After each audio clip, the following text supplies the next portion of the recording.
Elle est très belle, elle est magnifique, elle est imprenable. C'est le joyau. Je suis carrément tatoué de la cathédrale. J'ai la rosace de tatouer avec la statue de l'Assomption. Elle est reconnue partout quand on part à l'étranger. Dès qu'on parle de Chartres, on parle de la cathédrale, donc ça fait partie des incontournables. Ça fait plaisir de se dire qu'on vit pas dans un truc où il y a rien. Il y a quand même un truc qui est pas des moindres, quoi. Moi, je suis fière d'habiter à Chartres, un droit à la cathédrale. Voilà.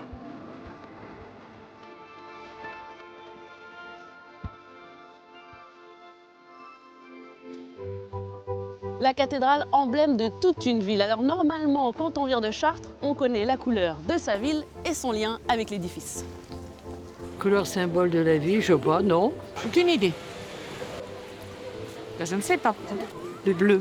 Oui, j'y pensais, mais je ne l'ai pas dit. C'est une couleur que j'aime pas, donc c'est peut-être pour ça. Le bleu de Chartres, évidemment. On a même un chocolat qui s'appelle le bleu de Chartres, donc le bleu. Est-ce que vous savez pourquoi? Le bleu de Chartres, par rapport aux vitraux principalement. Le bleu de Chartres, c'est une vieille histoire.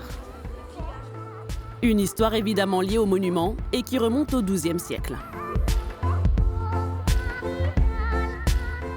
Jean-Marie Bragui, bonjour. Bonjour. Vous êtes formateur ici au Centre international du vitrail. Expliquez-nous, pourquoi parle-t-on du bleu de Chartres? Alors c'est une particularité des vitraux de la cathédrale et qui est très représentatif donc, de ces vitraux et qu'on trouve à Chartres plus qu'ailleurs, hein, dans les grandes verrières de la façade et sur le vitrail de la belle verrière. Alors vous avez entre vos mains un morceau de vitrail de ce fameux bleu de Chartres. De quoi est-il composé, ce bleu? Alors comme tous les verres, il est composé de sable principalement et de sel, ce qui permet de fondre le sable facilement. Et on va rajouter des métaux qui vont donner les teintes particulières qu'on peut voir sur tous ces vitraux. Le fait que ce soit un bleu de carbonate de sodium, ce qu'on appelle le natron ou la soude, lui donne sa particularité d'avoir très bien vieilli, ne pas s'être altéré depuis le XIIe siècle. Ce bleu, finalement, c'est plus qu'une couleur. C'est plus qu'une couleur parce qu'il vient de très loin. C'est une couleur très symbolique qui est adoptée au milieu du XIIe siècle par la royauté française. Et le mythe s'est développé autour de ce bleu de Chartres.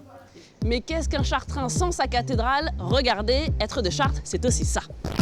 Savoir que sous la place des Éparts, la place principale de la ville, se trouvaient il y a encore 20 ans des vestiges archéologiques. Avoir constaté que la très fréquentée rue de la Soif s'est avec le temps asséchée de ses bars.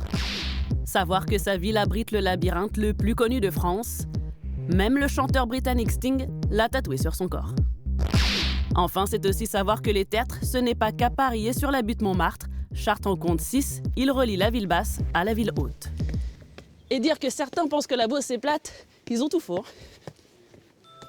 Vivre à Chartres, c'est aussi connaître les quelques spécialités culinaires de sa ville. Je vous ai apporté des bonbons. Menchikov, bien évidemment. Et le petit sablé, j'ai plus le nom, mais oui, voilà. De Beauce. Le sablé de Beauce, tout simplement. Oui, Manchikov.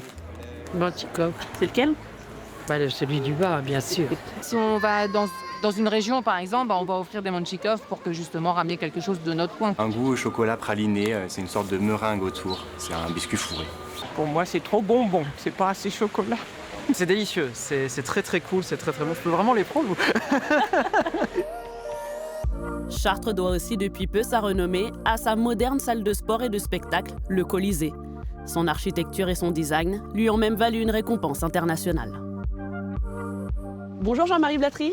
Bonjour Oda et bienvenue au Colisée. Merci. Le Colisée, l'une des plus belles arénas du monde. D'où vient cette distinction? Effectivement, on a été retenu pour le prix Versailles de l'UNESCO en 2025. Nous étions dans les 6 plus belles arénas retenues, de fait de son architecture extérieure et également de son positionnement géographique au niveau de la ville. Nous sommes vraiment dans le centre-ville, au pied de la cathédrale et puis de la gare. Et justement, qu'est-ce qu'elle a de si particulière, cette architecture? Alors c'est son architecture déjà extérieure, cet ovale avec le toit végétalisé qui est posé sur l'aréna, Donc, ce qui nous permet d'avoir vraiment une distinction par rapport à d'autres types d'arénas qui sont vraiment déjà positionnés géographiquement en dehors de la ville. Et là, on est vraiment à l'intérieur de la ville avec la végétalisation dessus.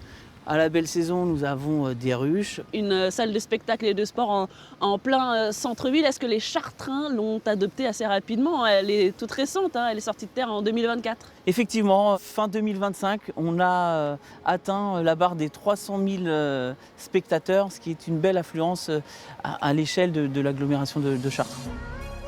De l'histoire récente à une histoire plus lointaine.